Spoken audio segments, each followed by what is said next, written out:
Mangrol ST વિભાગ દ્વારા Shriram blood bank પોરબંદરના સહયોગથી એસટી ડેપો ખાતે રક્તદાન શિબિરનું આયોજન કરવામાં આવ્યું હતું, જેમાં એસટી બસના ડ્રાઈવર, કંડક્ટર સહિતના મોટી સંખ્યામાં ડેપોના કર્મચારીઓ દ્વારા બ્લડ ડોનેટ કરવામાં આવ્યું હતું। આ રક્તદાન શિબિરમાં માંગરોળ ધારાસભ્ય ભગવાનજીભાઈ કરગઠિયા સહિતના રાજકીય સામાજિક આગેવાનોએ મુલાકાત લીધી હતી અને તેમના હસ્તે તમામ રક્તદાતાઓને પ્રમાણપત્ર પણ એનાયત કરવામાં આવ્યા હતા। આજ રોજ તારીખ 5/1/2024 ના રોજ માંગરોળ ડેપો ખાતે એસટી વિભાગ દ્વારા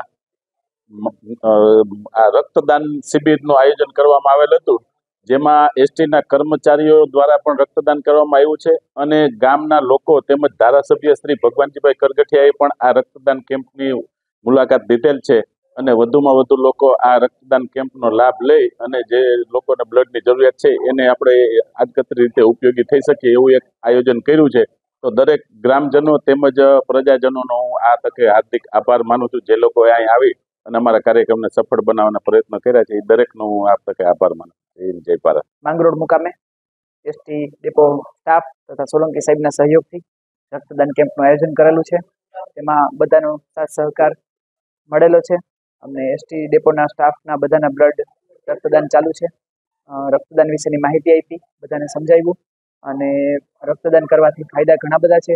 શરીરમાં 350 ml લોહી બ્લડ ઓછું થતું નથી, સામકનું બ્લડ વધે છે। આપણા શરીરમાં બોન મેરોમાં બ્લડ કન્ટિન્યુ બનવાનું ચાલુ હોય, જે બ્લડ અવિરત શરીરમાં બ્લડ નવું આવે છે। રક્તદાન કરવાથી હાર્ટ એટેક આવવાની સંભાવના ઘટી જાય છે, બ્લડ પ્રેશર નોર્મલ રહે છે અને ઘણા બધા ફાયદા થાય છે।